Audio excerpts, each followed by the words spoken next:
Bonjour, Audrey Co-Conception présente Conduite d'un processus d'élevage. Politique de reproduction, première partie. Quand il faut apprendre à conjuguer passion avec raison.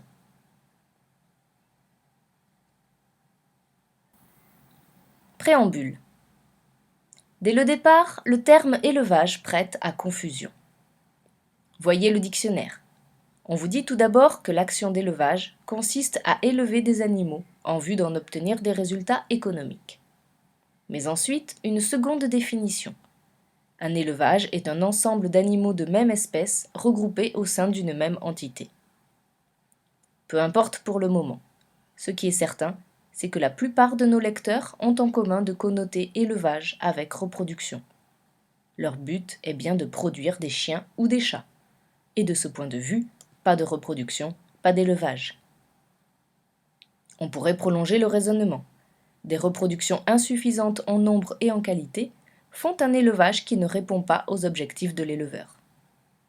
Donc comment faire pour optimiser le potentiel reproductif de son élevage sans pour autant entrer dans une sorte de productivisme industriel qui serait contraire à toute éthique?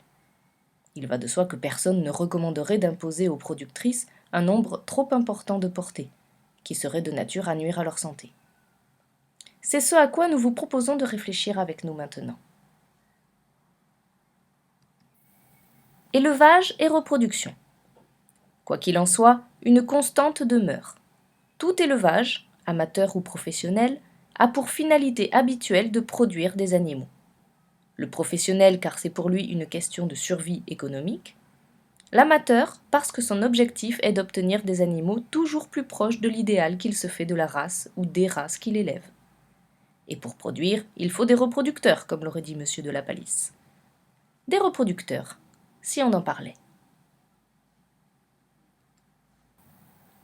Les reproducteurs, comment se les procurer? Les tout premiers, il faudra certainement les acheter. Par la suite, la question continuera de se poser. Faudra-t-il préférer conserver pour la reproduction des animaux sélectionnés de l'élevage ou préférer introduire de nouveaux animaux? En réalité, il faudra faire les deux. Naturellement, tout éleveur a l'ambition de créer un type, sur le plan morphologique ou comportemental, ou les deux à la fois, qui soit en quelque sorte la signature de sa production. Et pour cela, guère d'autre solution que de préférer en majorité des reproducteurs issus de l'élevage. Mais la recherche de nouvelles qualités ou la volonté de corriger certaines faiblesses, ou tout simplement le souci d'éviter la consanguinité, conduisent dans tous les cas à rechercher du sang neuf. Deux façons de procéder. Se procurer des reproducteurs à l'extérieur ou utiliser des étalons qui n'appartiennent pas à l'élevage. Une première remarque. Contrairement à ce que l'on pourrait croire, la production d'un reproducteur, et notamment d'un étalon, n'est pas nécessairement une solution économique. Ce n'est pas parce qu'un animal est issu de votre élevage qu'il ne vous a rien coûté. Cela peut surprendre, mais il peut même se produire que des animaux achetés reviennent finalement moins chers que des animaux produits. C'est notamment le cas quand un autre élevage décide d'arrêter sa production et donc de céder tout ou partie de ses reproducteurs. Par ailleurs, dans de nombreux pays, pour ne pas dire dans tous, des reproducteurs de qualité peuvent se révéler moins chers que dans notre pays, et moins chers que le prix de revient d'un reproducteur issu de l'élevage. En effet, il faut apprendre à calculer le prix de revient des chiens produits. Ce n'est pas l'objet du présent chapitre, et nous y reviendrons ailleurs. Mais songez qu'à tous les coûts que vous imaginez, il convient d'ajouter celui du manque à gagner pour les animaux que vous ne vendez pas. Les reproducteurs, comment les choisir? La première idée serait de préférer les animaux les mieux primés en exposition. Mais ce n'est pas nécessairement une bonne idée. Outre que vous risquez de les payer cher, rien ne prouve qu'un champion fera un bon reproducteur. À la vérité, ce n'est souvent pas le cas.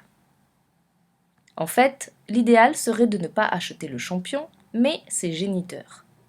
Un étalon qui a produit des champions a par exemple beaucoup de chances de continuer de produire des champions. Mais quant à la production de ces champions, vous n'avez en réalité aucune information. Vous risquez de payer très cher un animal qui se révélera un reproducteur médiocre. On peut quelquefois avoir la chance de juger un reproducteur en observant sa descendance. Mais pour ce qui concerne l'appréciation de la valeur de ce reproducteur, l'observation de la descendance ne suffit pas. D'autres critères sont à retenir. Un critère important est celui de la prolificité. Vous devez savoir que c'est bien un caractère transmissible. On observe que les femelles prolifiques engendrent normalement d'autres femelles qui seront à leur tour prolifiques. Le contraire est également vrai. Les femelles peu prolifiques ont tendance à avoir une descendance à leur tour peu prolifique. La prolificité, ce n'est pas seulement le nombre de sujets d'une portée, c'est plus encore le nombre de sujets que la mère élèvera et qui atteindront dans de bonnes conditions l'âge du sevrage. Une mauvaise mère qui produit de nombreux chiots mais qui ne les élève pas, ou qui les élève mal, devrait être retirée de la reproduction. Ceci d'autant plus que ce caractère est à son tour souvent retrouvé dans une éventuelle descendance. Bien entendu, l'éleveur peut toujours aider la mère, voire dans certains cas suppléer à la défaillance de cette dernière en nourrissant lui-même la portée. Mais il faut avoir à l'esprit qu'une telle solution est toujours un pis-aller, ne serait-ce que pour tenir compte de la très importante surcharge de travail imposée. L'élevage par l'éleveur est une expérience que l'on fait 1 ou 2 fois dans sa vie, mais qu'il ne faut pas envisager de généraliser. La politique des étalons.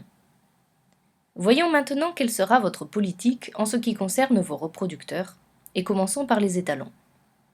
La première question concernant les étalons est celle de l'utilité d'en avoir. C'est que la production d'un étalon recommandé coûte cher. En outre, dans bien des cas, cet étalon ne sera pas réellement utilisable au sein de l'élevage, puisqu'il sera souvent consanguin avec les femelles. Une solution raisonnable est, dans beaucoup de cas, de faire appel à des étalons extérieurs. Mais cela ne va pas sans poser aussi un certain nombre de difficultés. Pour les chiens, il faut avoir repéré la période la plus probable favorable à une fécondation, et organiser le rendez-vous avec l'étalon choisi. Chez les chats, les chaleurs peuvent être plus fréquentes, et de toute façon c'est la saillie qui provoque l'ovulation. Mais une difficulté particulière se présente pour les chats. Le risque de transmission d'une maladie grave ou très grave, non détectée chez l'un des individus à l'autre encore sain. Le risque est alors terrible, car la maladie peut ensuite se propager à l'ensemble de l'élevage. Un tel risque existe aussi chez les chiens, mais dans une moindre mesure. C'est pourquoi souvent les éleveurs de chats préfèrent posséder leurs étalons. Et ceci d'autant plus, comme nous l'avons vu dans un précédent entretien, que le recours à l'insémination artificielle ne va pas sans poser de problème. Supposons maintenant que par choix ou par hasard, votre élevage détienne un étalon champion et recommandé. Si vous souhaitez utiliser cet étalon, vous serez amené à changer une partie au moins de votre potentiel de reproductrice. On peut imaginer que vous puissiez faire cela par échange avec un autre élevage. Mais vous l'avez désormais compris, cet étalon vous aura coûté cher. Il y a d'abord la production du chiot ou du chaton, qui coûtera le même prix que n'importe lequel de vos autres chiots produits, à quoi il faudra ajouter le manque à gagner représenté par ce chiot que vous n'aurez pas vendu, puis l'entretien de l'animal, alimentation, gardiennage, exercice, et surtout l'investissement représenté par les expositions nécessaires au titre obtenu par votre champion, celle qu'il aura gagnée, et celle aussi où il ne gagnera pas, ce qui est inévitable. En effet, si vous avez décidé de le présenter en exposition, il faut être persuadé avant de commencer qu'on ne gagnera pas à chaque fois, car votre candidat n'est pas au mieux de sa forme tous les jours, et parce que les mêmes sujets ne plaisent pas toujours aux mêmes juges. Voir à ce sujet nos cours sur le handling. Combien de produits issus de cet étalon vous faudra-t-il vendre pour amortir complètement votre investissement? Un certain nombre en tout cas, vous le devinez. Vous m'objecterez les gains éventuels obtenus par la vente de saillies. Le mot essentiel de la phrase qui précède est précisément éventuel.